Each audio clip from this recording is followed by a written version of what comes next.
And you've just been for a cold plunge? I've just been for cold plunge, yeah. Is that new? Cold plunge and sauna. Is that new in your life? Is it a new habit that you're starting? Or? It was, it was first time today. So I literally was recommended by a friend. And then the last minute they decided they couldn't, something came up and they couldn't make it anymore. Oh, so I went by myself. It was a solo cold plunge. Yeah, is it the first cold plunge you've ever done?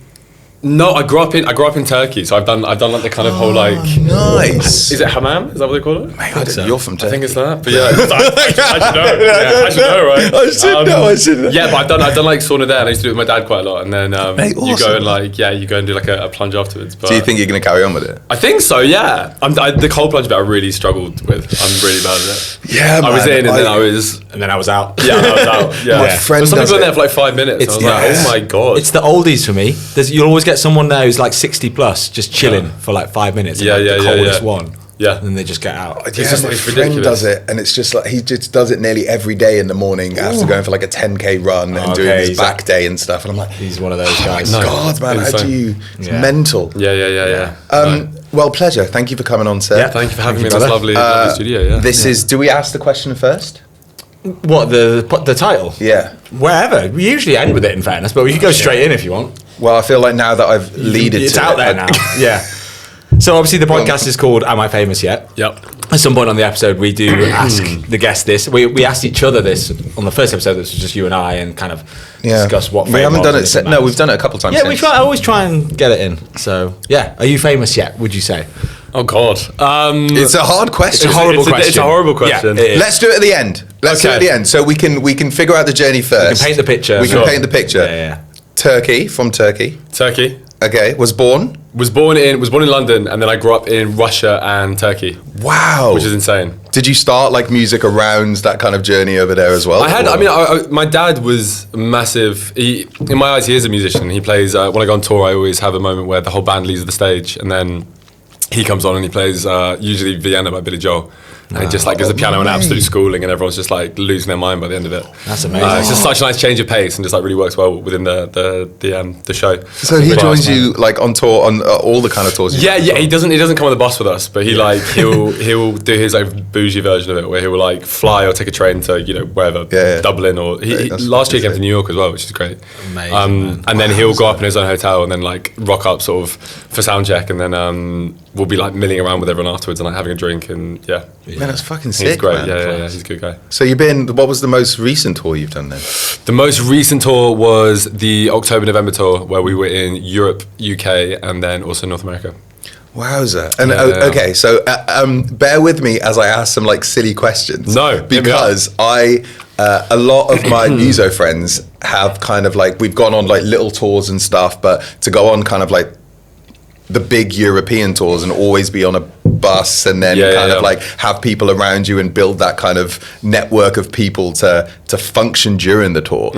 How is that? Do you have like an agency or a booking agent that kind of helps you find that team, or have you always had that team? Is it different for different tours, or? It's one that's grown sort of since starting the project sort of three and a half years ago. Okay. But I've got now my live agent, and he kind of organises the whole tour and where we want to go alongside my manager. Yeah. And I've got my tour manager who kind of does all the day to day, and will be driving us around and organising sort of hotels and stuff like that. And that's wicked, man. And do you have like a day off in between some dates as well? Yeah, usually there's like travel days. So you'll be travelling to, say, I don't know, going to like Paris from London, and then that'll be the travel day, and that'll be an off day.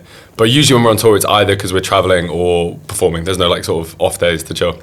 Mainly because it's so ludicrously expensive. Yeah. So for me to like pay like my band members to just sort of chill, I'm like, no, we can't. I was going to say fuck, because you need to think about that as well, right? So then if you're going on like a month so tour, expensive. Just to have the whole day off is so expensive, because you'll pay it. 100%. I'll be like, we need to do something here. We need to make it like sort of worse. So like a writing day or a rehearsal day, or stick a new song in, or let's accompany my dad on the last song kind of thing. Okay, Yeah, I've only had the budget to pay the boys on a day off once, I think, in 6 years of being an artist. So it's a bit of a luxury. I usually just say, I'll get you beers. Like at a Weatherspoons that I choose. Like at a date of your choosing. Unbelievable. On the new ale ones, and I'm like, mate, that's awesome. Okay, and how is the writing between, do you do writing like while on tour? Are you an artist that takes a little bit of a break back and then tours an album? Mate, I've got so many questions. Yeah, I think because I had a debut album come out really recently, and I think this year's going to be, we'll tour the album, so it'll be called the Strangers Again sort of tour, which is sick because it's like the first time I've had a real body of music where I can just be touring like mainly music, because I think for a long time, certainly to get like a fan base, I was splitting my time between sort of creating like and writing like poetry and then writing this kind of more like poetic rap, which I worked with Ed before on. Yeah.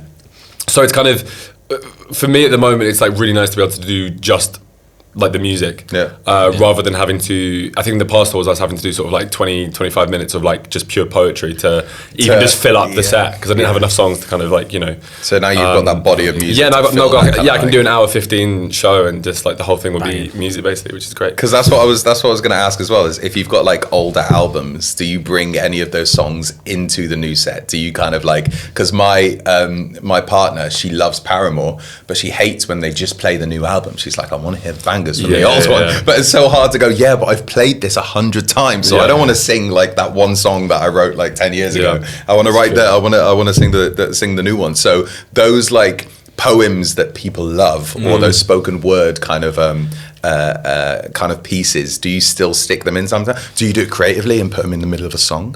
I do, with the poems I started doing them where I put them at the end of a song or in a kind of like breakdown middle section, which is nice because it catches people off guard, but they still get to have these, getting their feels for like different moments. But it's been so nice. I think it's one of the reasons I'll always do the kind of, I guess, like favourites is because there's no better feeling than just being on stage and then looking out and seeing people sing back your lyrics that you wrote in your bedroom, once upon a time, and it's kind of, it's such an amazing feeling. And the more I do these kind of shows, the more I see that, someone's actually gone away and listened to my music and cared. It's hit them enough that they want to come and like see it live in person, and it's an unbelievable feeling. Like word for word. There's so much like umph in their expression, right? Is just so fucking awesome. Especially when you said that you recently had a gig where he had to do some of his own songs and he had to Google his own lyrics because you forgot what they were. I haven't played a gig in ages, so like I do some like cover gigs and stuff now. But I'm 32 now. How old are you? Like 20? I'm 28. Yeah. 28. Yeah. Okay. Cool.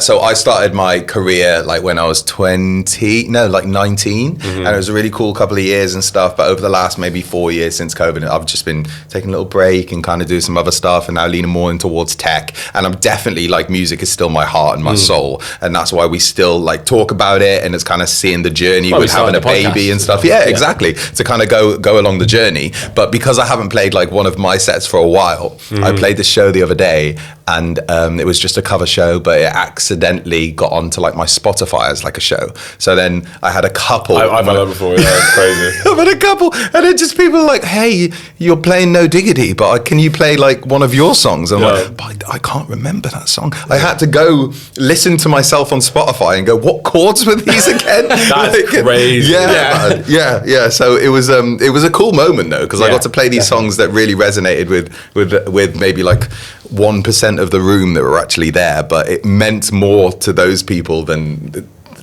any other things that I've played in the last year. So it was really fucking cool. But from the days where I was playing shows and to see people go word for word with my lyrics, even if I have had a couple of pints and I forget that one lyric, but they still know it. Which is so good. Yeah. It's just like, oh my God, when I was writing a song in my bedroom and this meant the world to me because of heartbreak or whatever it was, or this feeling that, that hit me hard at that moment in time, and now it's resonating just as much with them with the same frequency. It's just fucking awesome. That's why I love music. I had which made me think I had the worst moment in our, I think it was a show in Toronto, and it was last year, and there's like, I got a song called Juliet, and at the end of it I did this kind of poem, which is about, someone used to know being married now, and I'm married too, and quite a few people like know it, and they like get really ready for it and prepare themselves for it. And I don't know what happened, but like I was there, and I think I got lost in the moment, but I was there, and I was like, she's married now, and so am I.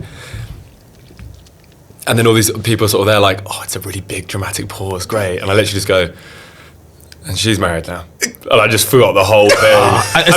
And in my head I was like, I could try and make a thing of it, but I was just like, No, we're gonna leave it here. And it was the most fucking awkward moment. Did everyone kind of know? Did everyone just shut their phones down? It was the worst. There was this girl in the front row, and she literally was there, and she just kind of went like, almost like tears were like starting to brew before, and then literally like they got sucked back into her eyes, and she was just like.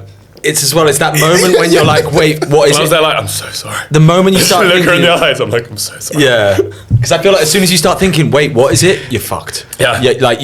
When you get into your own head, you're and then the rest of that tour I was panicking before that poem. Practicing like 5 times before and being like, it's going to happen again. You think you're going to do it again. I wanted the ground to just swallow me up. It was that's I feel like it's those moments that make artists human, man. Yeah. We're human. We can't be oopsie daisies or whatever. Every single time. Yeah. Apart from Harry Styles, like apparently he can be perfect every single time. But apart from that, man, we're trying to live a normal life, see friends, like see family, trying to keep our lives together. So every single show is not going to be perfect. So mate, don't worry. Did you say anything at that moment? I don't think I did. I think I should have, but no, I didn't. Oh mate, it's okay. But I've had other shows. Like I think I did.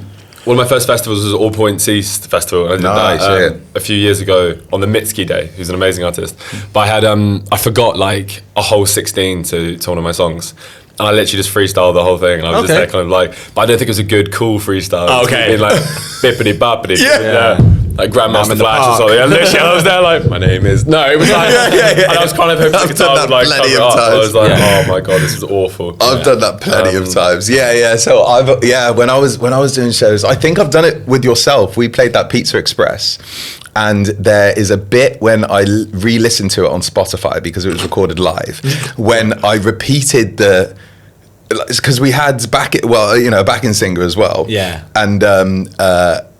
And he said the right lyric, but I said it wrong, so I just murmured over the top. But are you laughing because you know which part it is? No, it just sounds like something that happened. Yeah, it definitely happened. Yeah. But because we recorded it a couple of times as well. Because we had a backup version, and even the backup version, I still messed up another part. Yeah. So every single time I hear it, you could just hear me like, like that. So it happens. It's classic. It happens all the time. Yeah. And you also, the way you perform and sing and deliver things, you can kind of get away with just going because you know what I mean. Pronounce anything properly. He's just like doing a cool, like intentional thing where he's just not saying the words. You could pull it off. But, that's true. Anyways, I want to go back to your musical beginnings. Yes, I don't think we actually. There's one thing I usually do in sessions when we start is have this conversation. I'm not sure if we did. I feel like we might have been a bit more straight into things, but I, like many people, I'm sure, like discovered you through Instagram, through social media, and heard the poems and stuff. But for you, I'm assuming that's not how it started. I'm assuming did you start with poetry or rap or a bit of both or singing? And then how did that kind of become the sort of, the Instagram poetry stuff? Yeah, I think it's probably always there slightly. But I think it started at school, like a lot of people, like we kind of, me and my mates would listen to like a lot of rap music, starting with sort of like Flip Tricks and these kind of like, Bristolian sort of, producers like Leaf Dog and then all these other people. And then that slowly moved into like the kind of London scene and listening to a lot like grime when I was growing up as well. And it's kind of, from there, me and my friends would do a lot of like just making beats or like freestyling and just being, young and silly and just, all that kind of stuff. And then I went to drama school. I went to a school called Guildhall, and while I was there, I was like, right, acting's the only thing. I'm being an actor, and I still do bits of acting, which is great. But then I know that I was always writing sort of poems when I was at drama school, just to like process things or writing different like raps and stuff like that. And then when I came out of just before drama school. I got. I think I told you this story. I got stabbed twice in the back with like a screwdriver in this gang attack, which is insane. What the fuck? I feel like I would remember that. A screwdriver. Maybe I haven't told you this. Yeah. And I sort of ran down the road and something just felt wrong. And I asked my friend. I said like, "Oh, there's something happened." So I kind of thought it might have, and he was like, "Shit, Dan, you've been stabbed." And how old were you? Sorry, you probably talked about this like 100 different times. No, but it always comes out differently, which is quite nice. I was 16 and I was coming out of an audition for a play going to Edinburgh Fringe Festival. But my lung collapsed and I was kind of, I had an emergency chest drain for a pneumothorax, is what it's called. And I was out of hospital like 3 days later. But 2 years later, through something called restorative justice, I met the person who stabbed me and was able to see like where they came from and their story, and I told them where I came from and my story. And it was way less sort of romantic. What's the thing? Is it like a program? It's a general term, but it's called restorative justice. But it allows someone who has wrong done in the past through either, in my case, juvenile detention centres, because the boy was 15, 14. I think one of them was like 13, which is bad. But the person who stabbed me came forward and said like I've stabbed him. Got done for 2 years of juvie, and then I think like 18 months of tagging. But through his whatever you call it, correctional officer, or the inner workings of the place, he was able to say, I'd like to speak to this guy. And then he could say like, I'm sorry, I'm going to do this in the future. I wish I'd done this differently in the past. It's way less romantic than I'm sort of making it out. It wasn't a big like hugging moment, but it was like, have that program. I think it's incredible. Connecting people in such a way, because that gives, I can only think from someone looking inside from it, but I imagine it gives lots of amounts of closure and understanding and questions answered and stuff. Were you like nervous or like terrified? Angry, or like... Terrified. Yeah. I think the actual court date, which is when I was supposed to see these people, the day before he came forward and said, no, it was me. There were 5 of them, and none of them were saying who it was, but they'd all been caught because they were all there. And they were going to be done on something called joint enterprise for GBH, which is grievous bodily harm, which carries the same sentence as attempted murder. So as an adult. Right, okay, yeah. I mean, it is attempted murder. Yeah. I mean, it probably wasn't like, I'm going to kill this guy, but to stab someone in the back with a screwdriver, it's... Like, and randomly out of the blue as well. I was a bit of an idiot where like he was, my friend was getting mugged, and I was an idiot in the sense that I ran over and I was like, oh, you tried to help your friend. I tried to help my friend. Like, I don't think that's it. And then I just got mobbed by these 4 other guys, boys. I'm sorry you went through that, man. Yeah, no, but what the story is that from there I wrote a poem that was a really fucking long epic poem that was sort of like 12 minutes, and up until every show I've done I performed it, but it is the story about me getting stabbed, and then it resets, and it's the boy who stabbed me and his story. Very much in the style of, there's an artist called Joyner Lucas, who did a story or a poem or rap called Ross Caprioni. I'm probably butchering his surname, so apologies if I am. But is about this guy who got shot in the face with a shotgun. And was just left to die. And it was a gang initiation where this person had to find someone and befriend them, and then try and take their life. And then it resets, and it's kind of, you see both sides of the coin. And I got really inspired by that, and I was like, I want to do something similar. And I started performing it in like little dive bars around like Dalston and poetry nights. And someone from BBC Radio 4 saw it, said I'd love to commission this, and I just fell in love with this like audio world, how to tell a story, how to perform it. Yeah, and from there, such a beautiful story as well. Tragic and beautiful. Yeah, but I mean I'm such a strong believer that within that you can always find something in trauma. Turning your trauma into art, I think, is an amazing thing to do. Yeah. So yeah, for me, I then at drama school I kind of like refined that and wrote some more poems, I guess, and then I released my first song on Spotify, and that was picked up onto New Music Friday, which is like a really great playlist. And then a label was sort of like, oh, you're doing something different. Could you do something for a dance act of ours? I just stayed in touch with that label, and then sort of got signed by them. And then I found my publisher. Nice, started writing with amazing artists, doing some really cool collaborations, meeting great producers like yourself, and then literally just went from there. Mate, cheers to that. Yeah, thank you, dude. Fucking journey. We'll go for it. Yes, and trauma. Finding something beautiful within trauma is incredibly hard in itself. You have to be incredibly self-reflective, but I feel like when people do it right, like yourselves, it can teach us so much about humans and society and who we are as a race, right? Fucking fair play, man, because to dig deep and being able to pull that out of yourself is fucking wicked. Thank you. I appreciate you saying that. Yeah. It's always quite surreal to sort of like tell it and speak it, because we had in the one of my big shows a couple of years ago was at Coco, which is a beautiful venue in London. It's awesome. And then after that we had Camden Roundhouse, but it was those 2 shows, mainly Coco, probably because the nature of the shows are quite like still and people are kind of really locked in. But we had like 5 people pass out during that poem, which was like really tough. So I had to restart it after being about sort of 2 minutes in, which is kind of like the crux of it.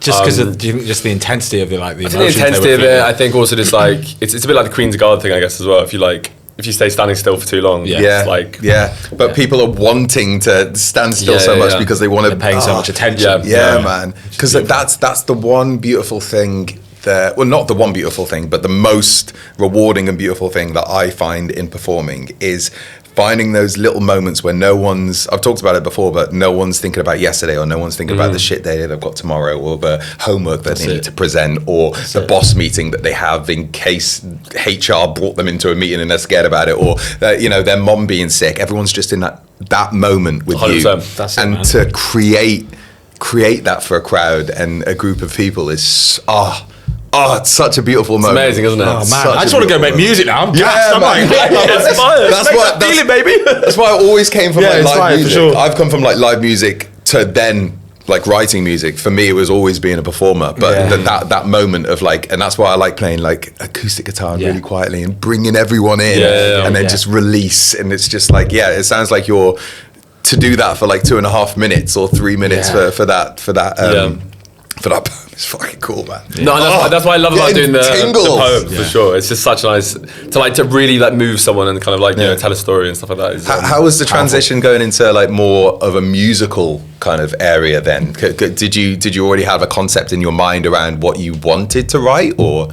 Yeah. I think I very much was like the music that you wanted to create. Yeah, I mean, like for me, like really massively inspired by artists like Frankie Stewart and Harvey Gunn and Kofi Stone and Loyal Kana and these amazing acts who are kind of, they lean more into like the poetic kind of side and just being honourable and being vulnerable, and also being from, I know Kofi's from Birmingham, isn't he? And Frankie Stewart and Harvey Gunn are from Bristol and Loyal's from South London. So, but I think there is something similar in the way they delivered their words. It's not too much into it. It's almost just like conversational rap for want of a better phrase. So for me, I was just like, I fell in love with that, and I was like, I really want to do something like that. And I think anyone emulates their greats when they're starting. So I did that, and then I kind of found my own like rhythm in my pocket that I wanted to work in, and it's awesome. Then just doing it again and again and again, it kind of started to take shape, which is really, really cool. That's cool. And then I guess that translates to the new album, right? It did. Yeah. Which was amazing. Do you have like just poems on there, or are they all with like tracks now? And they're not really poems now, it's more their songs, right? They're songs now. It's all kind of music. So I've got I really wanted to, I've always struggled a bit with like sort of choruses and hooks. So for me, I really wanted to collaborate with a lot of artists on it who would be sort of singing the majority of like the choruses, the hooks. So I worked with some amazing artists on that, and then for me, it was just like, I kind of wanted to put down what it is to be like, a 20-something-year-old or a 30-something-year-old, and kind of be a bit like, what the fuck's going on? Someone. Anyone. I just hope that people can feel like, they're not alone in their feelings on love or loss or mental health or work or like whatever it is. So, art you can show. I feel like Instagram and stuff and social media, like everyone pretends. They're one place where everyone pretends to be perfect. Oh, it's the edited highlights, it's the edited highlights. But then I feel like from songs and stuff, you can actually get heartbreak, and you can actually feel what it's like to. 100%. I wouldn't put myself crying on Instagram. No. But then I'd write a song and say that I cried for the last 5 days. Why can't I? True. But then I'll post it with like a new song out today. In the playlist, guys. But it's true. So it's cool. It'll be interesting to understand why that's not the case, but I guess it's just public image and stuff. Anyway, it's a natural tangent. Went there. Love it, man. And just while we're on that note, I do kind of hate like talking about socials, but it just, that's why I just went inside my head. I was like, oh my god, I'm bringing it up again. As I'm sure you can imagine, it like constantly comes up, and some artists love it, some artists hate it, and it's like, is it necessary? But probably at the moment, and we talk about artists who have done it without and things like that. But as someone who I would say is definitely like has the most, if we're measuring fame by like followers, right? I think you're the most famous. You're the most famous. That's just what happens. And so I'd be interested to know how you find it. Do you enjoy it? I imagine it's a bit of a love-hate situation. I mean, not hate, but how do you find that side of I think of it? For me, I am so grateful that I found my kind of fan base, if you want to call it that, Yeah, or people for sure. who like what I do on social media, generally speaking. Yeah. I don't know how much the turnover rate from people just finding me organically on Spotify. It's probably quite good, but I think the most people found me through like TikTok and Instagram.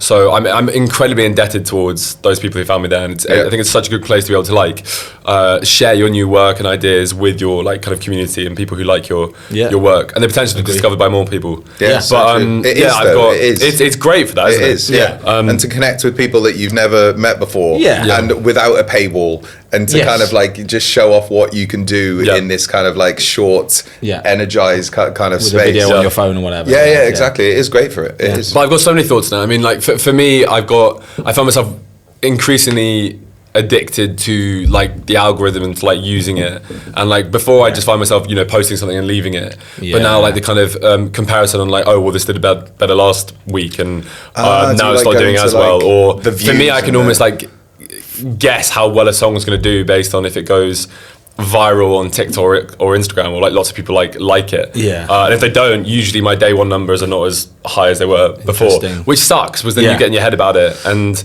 then I think also like with like Lola Young's song Messy, to have to condense something down to 30 seconds is so difficult for any artist. But then also like you can't win, because something can go viral and everyone can be like, I love this song, but then it might get played too much and people go, oh, I'm so bored of this, like this is, give me something else to listen to. And it's like, how the fuck do you win? You know? It's tough. I never thought about that. Messy was like, and everyone was listening to that song, and it's an amazing song, and I think Lola's incredible, especially after what she's gone through the last 6 months to come back and announce such a big tour. But like, then people would be like, oh, I've heard this way too much, like, it's overplayed, and it's like, what?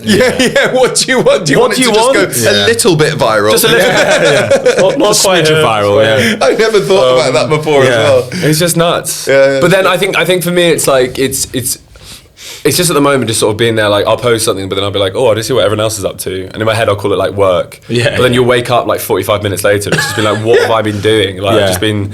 Yeah, man.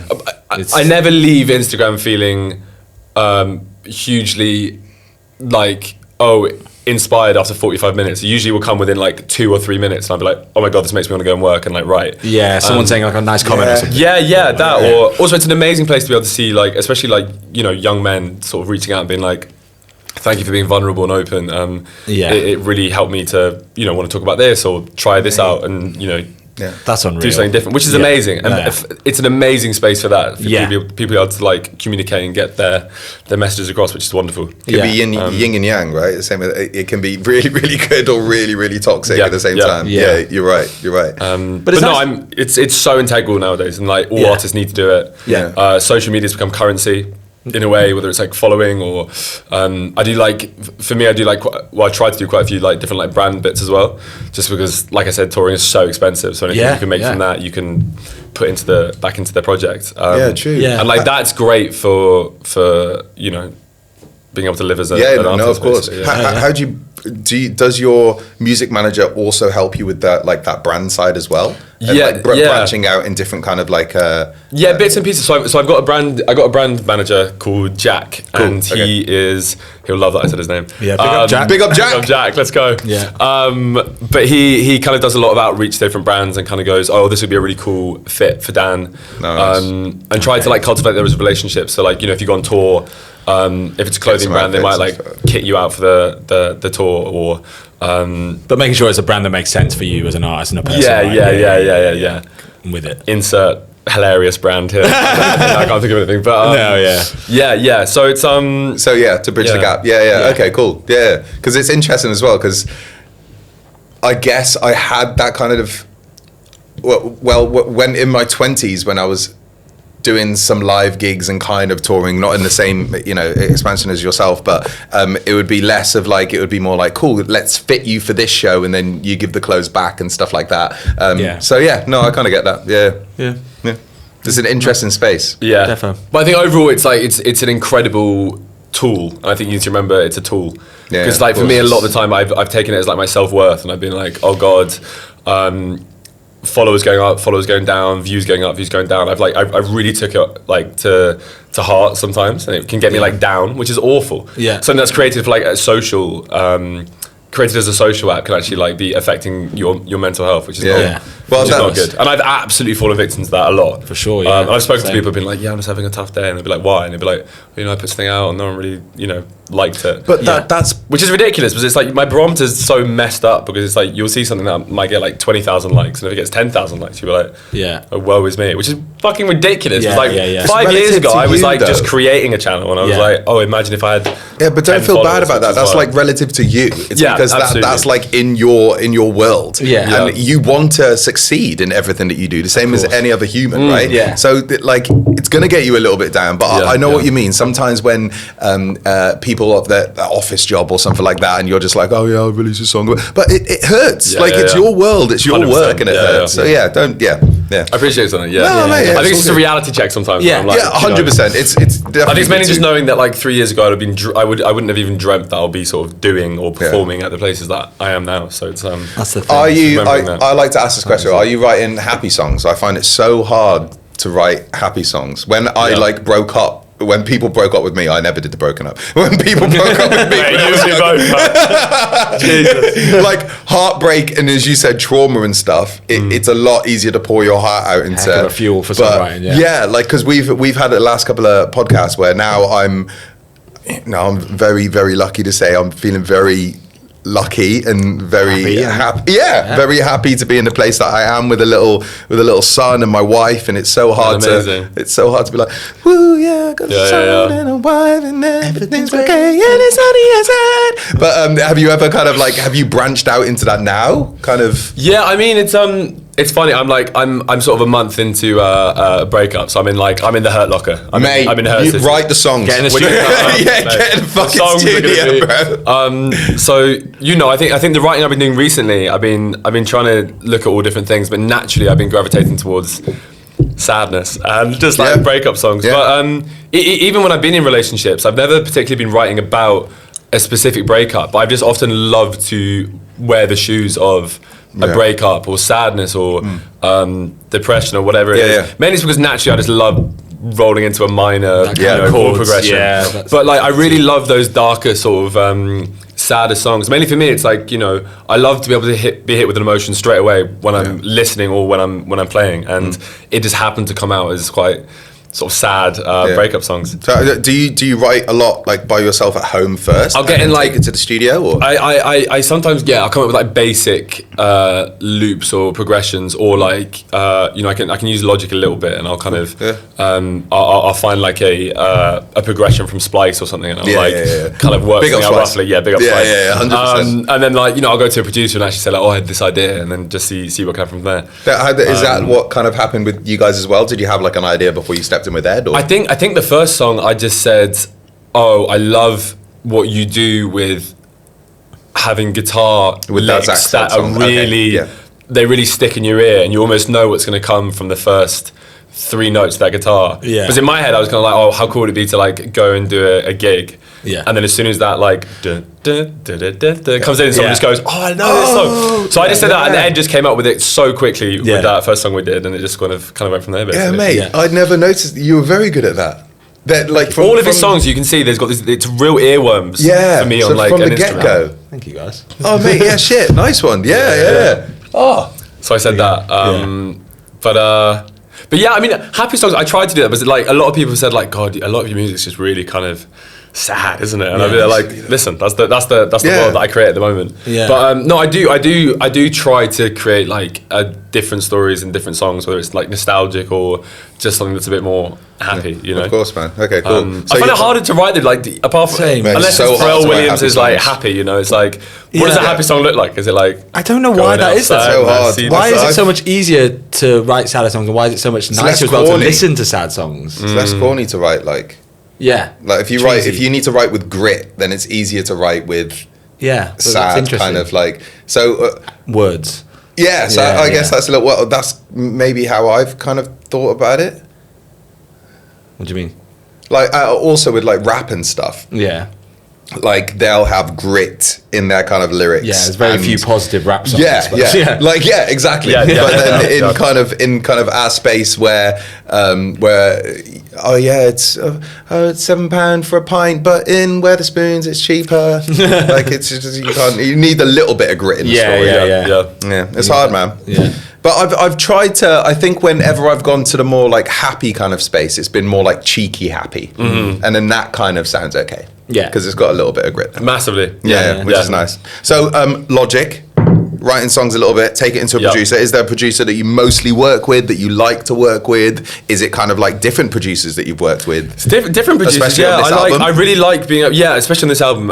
I really like being able to work with, different people and then go back to the same people as well. So I've no doubt me and Ed will keep sort of working together. And then there's an amazing producer I've been working with recently called his producer name is Cashy Bear, but he's Tim. Cool. Tim's I think it was he works with so many like Cashy Bear. Cashy Bear. That's he works with a lot of rap artists and like kind of hardcore rap artists. Right. Okay, so you get the grit from there as well. I think originally he was going to be called Cash Bear, but he was like, I need to like make it a bit more lovable, so it was Cashy Bear. I love that. I might be butchering that story, so I apologize if I have to.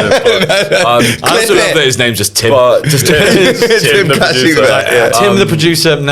Needs to be something with Bear. In I like this album. It was so good. But he does like a lot of drill for like a lot of hardcore sort of UK artists. Those cats coming in. Yeah.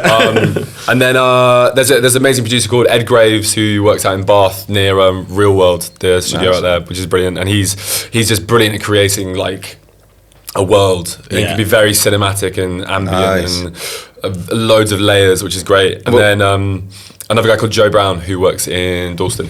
So nice, man. The album was kind of compiled with those three sort of. Amazing. And do you have like a one mix guy that you go to, or person, or lady, or? Yeah, I mean, for me, it was mainly I love when actually the producer mixes. Does the mix as well? Yeah. Nice. Just but then it's like I've had it where I've then sent everything else to be mixed, and it comes back, and then me and my managers have gone, yeah, we preferred the demo. And the producer inevitably is also going to be like, nah, this. And I've had that so many times. Right. I think mastering, absolutely, we've outsourced that. Yeah. I can't remember for the life of me the name of the mastering. That's right.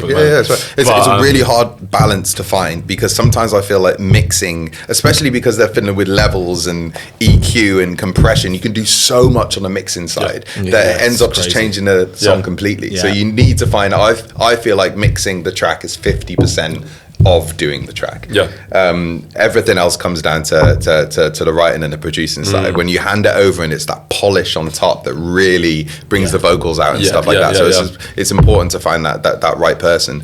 Okay, wicked. So the writing, producers, get the mixing on top, and do you have like a team behind you as well that helps with the marketing on like the social media and stuff, or is it yourself that kind of goes to it and be like, I've got this idea, I want to do this? I guess there's a bit of both. It's a bit of both, I mean, I've got my amazing label who are so supportive and so able to like chop change and put ideas out and stuff like that. Nice. The main sort of marketing push is always my socials at the moment. I think like with anyone. Yeah, of course. Of course. But we had like a billboard for the album, which was really cool. And wicked. So surreal, like going to Shoreditch and just like standing opposite my Wait, no way, in London? Yeah, it was surreal, man. What? It was surreal, yeah. Mate, so that was done for 2 weeks, which is insane. 2 weeks? That's sick. 2 weeks, yeah. So that was cool. Sick. So I wanted to do this whole thing where I like brought my dad along, like sort of like surprise, semi-blindfolded, and I'd be like, look, it's your son. But he was on a holiday, a solo trip to Malta, and I was like, why not? So yeah, he missed that. But so like that was really cool. And like I think the team around me, there's such a question now whether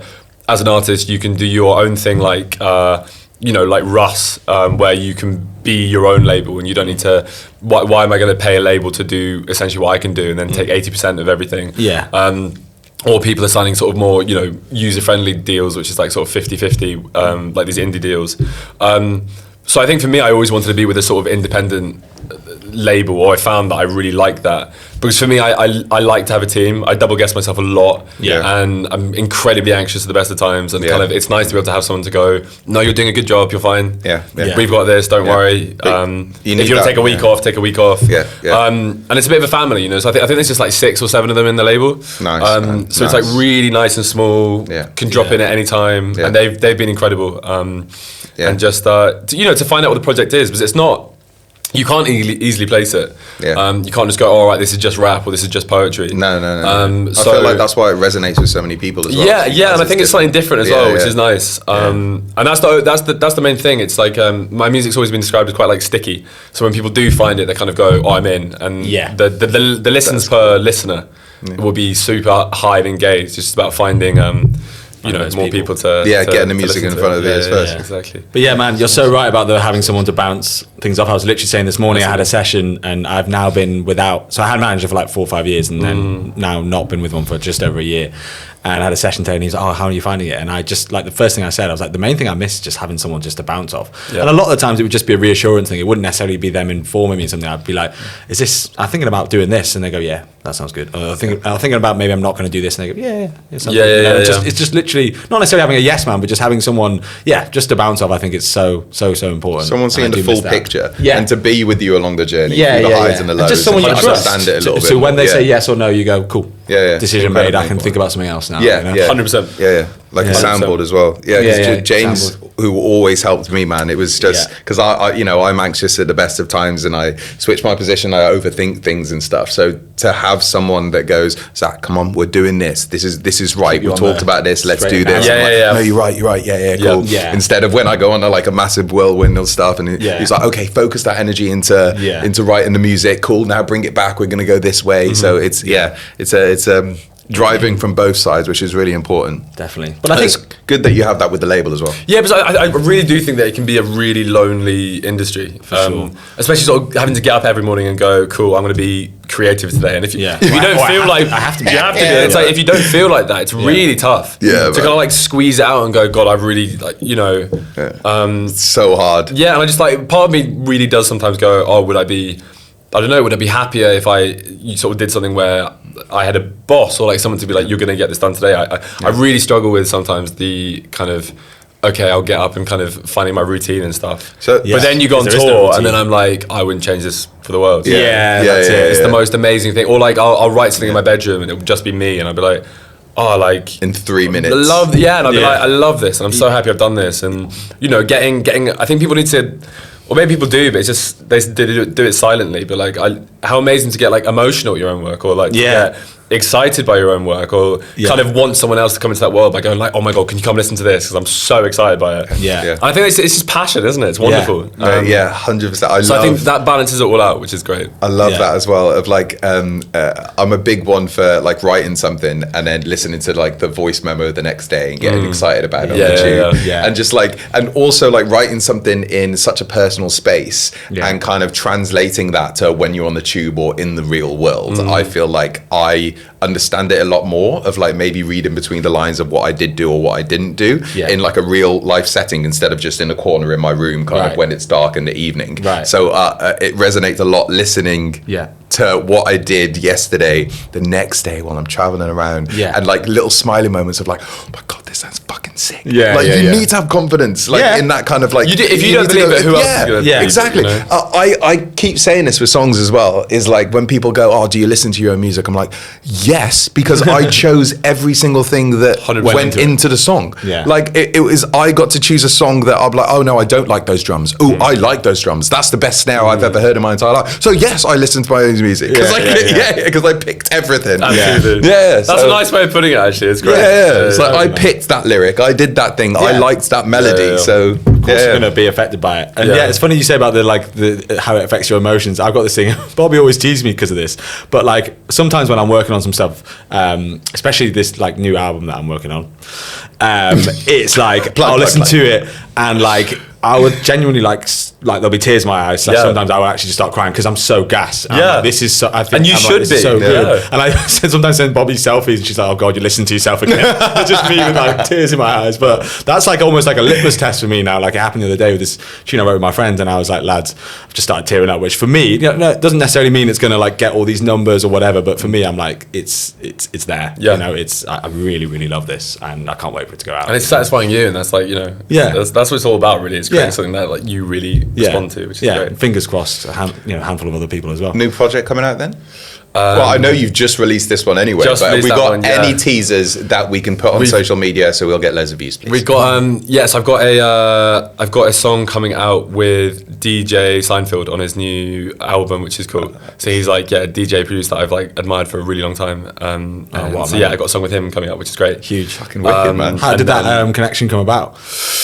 I think it was. I did a song also with a amazing producer and DJ called Tisha, and I was on her sort of latest album. And it's been the beauty of social media. So either I took a song of hers and I wrote something over it, right, and just like tagged her, and I was like, lol, like, and then she like added me and was kind of like, really like this, trying to do something for this project. That's when social media is class, yeah. And the same thing happened with DJ Seinfeld. And it's like, you know, I've kind of cultivated and create this world where I'm really lucky and that I've got quite a few followers now. So I think and also the reach that quite a few people have seen sort of my work, which means that I've started being more ballsy and just started messaging people, being like, "Hey, do you want a session?" Because I think why not? the worst that can happen is they don't reply, or they just go, "No, it's not really my bag." Or they'll see you in 6 months and then or they go, "Yeah, sure, I really, really, really like this." So I think I did that with DJ Seinfeld. I was like, "Love your music. If you got anything DJ there." Seinfeld, I've heard of that name.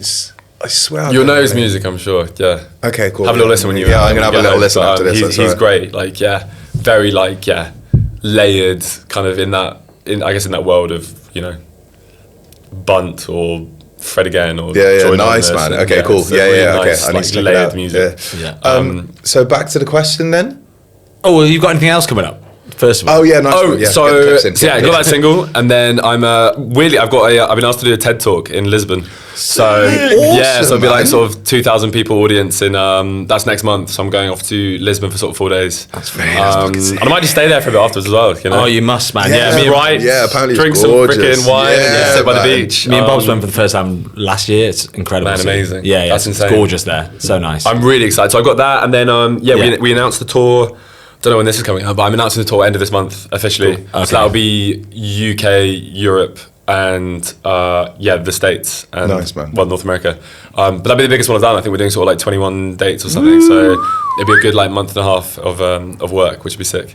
Mate, so excited. Yeah, It's really, gonna be really cool. wicked. So that, and then hopefully lots more. I mean, the nature of this business is it's so things can be so last minute and just pop up. So hopefully a lot more songs. Yeah. I'm trying to get back into writing at the moment. I think after the album came out, for a minute I was like, don't want to write anything. I don't want to think about it. of course. Yeah. But naturally, that lasted about a day. So I'm slowly getting back into that and trying to do more stuff myself and just process life at the moment as well. I think when anything really big happens in someone's life, you often try and fill your life with noise to avoid the silence. So I'm trying to sit in the silence a bit more because I think good things come from that. Yeah, big time. Love that. Fair play, man. Class. Fucking So legend. so that's the kind of news coming up so far, which we is go. exciting. I think it's time. Yeah. I think it's time for the question. Well, he's famous to me. I'm not gonna lie. I'm in love with this man. Oh, brother. Mate, you're incredible. You should be incredibly proud of what you've done. Thank you. Really grounded, awesome human being. Yeah, fucking pleasure to meet you, sir. Thank you so much, man. I really Thank you appreciate for coming having on. me Yeah, absolutely. Would you say that you're famous? I hate this question. But, Yeah, man, it's I think I've had quite a few people telling me that I am, and like usually every day now when I go out and about, I get stopped or recognised, which is amazing. Yeah. And I love when people have the confidence to come up and be like, "Oh, I really like what you're doing." Even in the office now, Yeah, with, yeah. I've forgotten his name. I'll don't worry. But sort of saying like, sort of saying like, oh, I was listening to you just now. Like it's an amazing feeling. So Nuts. I guess yes. Yeah, the first one. Right. I'd say podcast is pretty much done now. Then. Yeah. 10 episodes. Only took us 10 episodes yeah. on the 10th one. Yeah, right. Mate, I've enjoyed absolute, kidding. absolute pleasure to have you on. Yeah, thank you so much honestly, for having me. honestly, Honestly, I really I'll definitely come to one of your shows soon as well. Yeah, And man. absolute pleasure. So thank awesome. you. Thanks so much. Love guys. it.